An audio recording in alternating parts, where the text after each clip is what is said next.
गणेशोत्सवाचा उत्साह पाहायला मिळतोय। श्रीमंत भाऊसाहेब रंगारी गणपती मंदिरातही भाविकांची गर्दी पाहायला मिळते। मंदिरातील ही दृश्य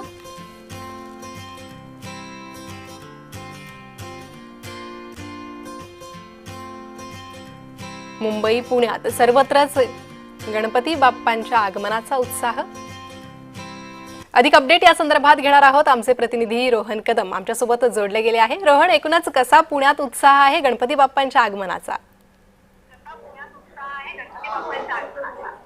अगदी काही क्षण राहिलेले आहेत। खरं तर पुण्यातील गणेशोत्सव हा ग्लोबल मानला जातो। जगभरामध्ये या गणेशोत्सवाची चर्चा जी आहे ती होत असते आणि महाराष्ट्राची संस्कृती जोपासण्याचं काम हा पुण्यातला गणेशोत्सव गेले कित्येक वर्षांपासून करतोय आणि अतिशय जल्लोषामध्ये, उत्साहामध्ये आणि आनंदामध्ये आपल्या लाडक्या बाप्पाचं आगमन स्वागत करण्यासाठी संपूर्ण पुण्यनगरी सजलेली आहे। आपण आता पुण्यातील श्रीमंत भाऊसाहेब रंगारी गणेशोत्सव मंडळामध्ये आहोत। आपण जर पाहिलं तर हा सगळा जो आहे तो राजरत्न महल आपल्याला पाहायला मिळतोय आणि हा राजरत्न महल सगळ्या रत्नांनी बनवण्यात आलेला आहे आणि त्याच ठिकाणी जिथे गुलाब आपल्याला पाहायला मिळतात, फुलं पाहायला मिळतात, तिथे श्रीमंत भाऊसाहेब रंगारींची मूर्ती जी आहे त्याची प्राण प्रतिष्ठा अगदी काही वेळामध्ये आध्यात्मिक वारसा असणाऱ्या आणि जया किशोरी यांच्या माध्यमातून ही सगळी पूजा जी आहे प्राण प्रतिष्ठेची पार पडणार आहे। आपण जर हे दृश्य पाहिलं तर आता तयारी जी आहे ती अंतिम टप्प्यामध्ये आलेली आहे आणि जर का उजव्या हाताला पाहिलं तर मोठ्या प्रमाणामध्ये ढोल ताशे असतील, शंखनाद असेल, या सगळ्याच्या माध्यमातून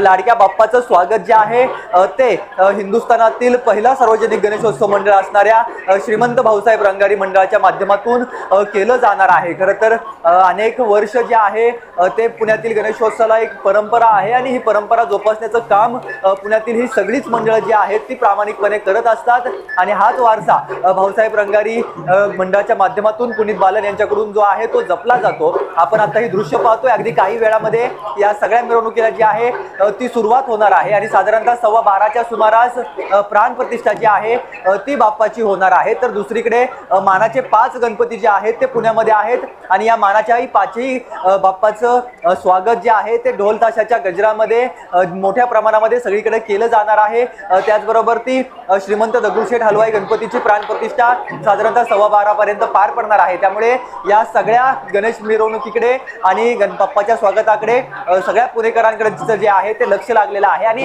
हजारांची मांदियाळी जी आहे ती सध्या या सगळ्या लाडक्या बाप्पाचं दर्शन घेण्यासाठी पुण्यात आलेली आपल्याला पाहायला मिळते। अगदीच रोहन, या प्राणप्रतिष्ठापनेच्या वेळी थेट तुमच्याकडून अधिक अपडेट घेणार आहोत। तुर्तास धन्यवाद या सविस्तर